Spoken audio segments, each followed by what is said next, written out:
కొంచెం జాగ్రత్తగా చెయ్యి. రాణా గారు స్వయంగా శిక్ష అమలు చేస్తారు. ఎటువంటి పొరపాట్లు జరగకూడదు. తీసుకురా.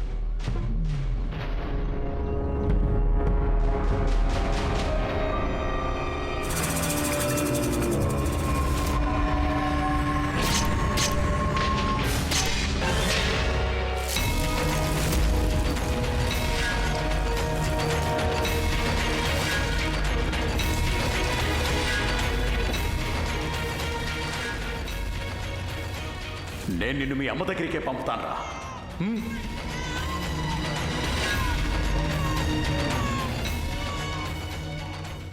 ఎవరు నువ్వు? నా బిడ్డ నాకు తిరిగిచ్చాయి. నువ్వు నీ పిల్లాన్ని చంపాలనుకున్నావు కదా, ఇక మీ బాబు చనిపోయాడనే అనుకో. నువ్వు ఆ రోజే వాణ్ణి చంపేసి ఉండాల్సింది.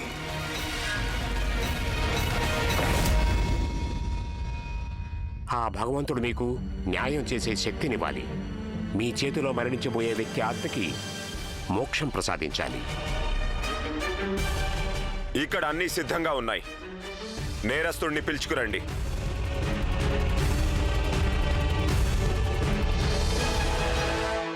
పాపో పాపకర్మాః పాపాత్మా పాపసంభవ పాహి మాం పుండరీకాక్షం సర్వపాప నివారణో హరి.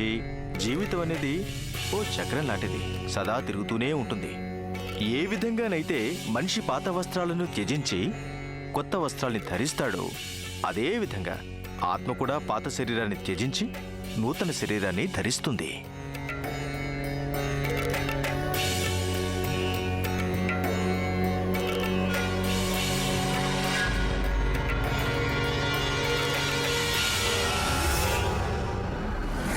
కుటుంబంలో అందరినీ ఇక్కడికి పిలవండి.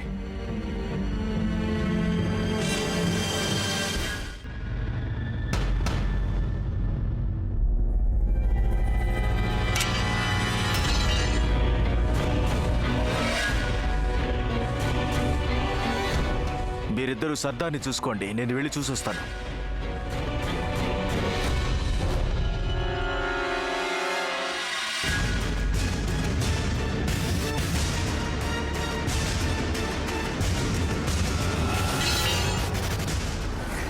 నన్ను తప్పించడానికి ఎవరో వచ్చినట్టున్నారు.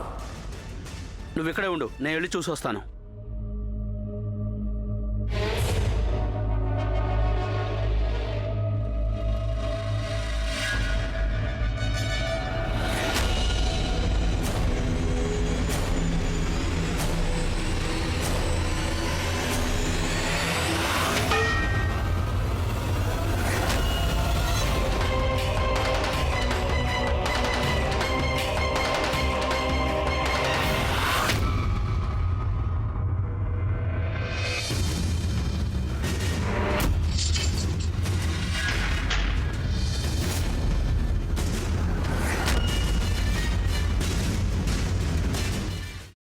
అమ్మా, అలాంటి వాళ్ళది నిజమైన ప్రేమ కాదు, అది వ్యామోహం.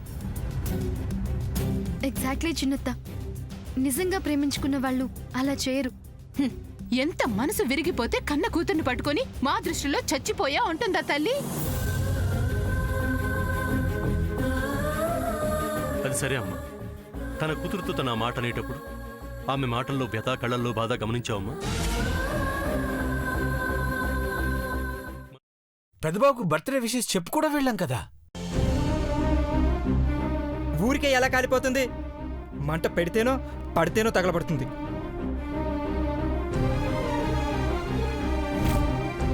కరెక్ట్ చిన్నబాబు, నీకొచ్చినట్టే నాకు డౌట్ వచ్చింది. పార్వతే షర్టును తగలబెట్టిందనుకుంటా.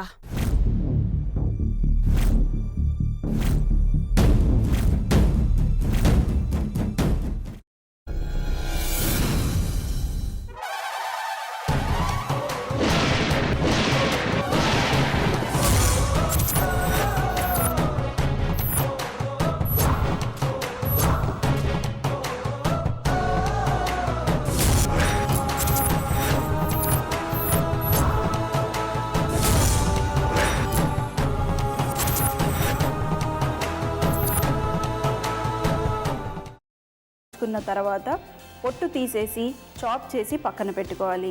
ఒక ప్యాన్లో కొద్దిగా నూనె వేడి చేసి అందులో ఆవాలు, మినప్పప్పు, శనగపప్పు, కరివేపాకు, సన్నగా తరిగి పెట్టుకున్న ఉల్లిపాయలు వేసుకుని 1 నిమిషం పాటు వేయించుకోవాలి. ఆ తర్వాత కాల్చి కట్ చేసి పెట్టుకున్న వంకాయని కూడా అందులో వేసుకుని బాగా మిక్స్ చేసి బౌల్లోకి ట్రాన్స్ఫర్ చేసుకుని అందులో తగినంత చిక్కటి పెరుగు లేదా పల్చటి పెరుగు వేసుకుని మిక్స్ చేసి అన్నంతో కానివ్వండి, చపాతీతో కానివ్వండి సర్వ్ చేసినా చాలా బాగుంటుంది.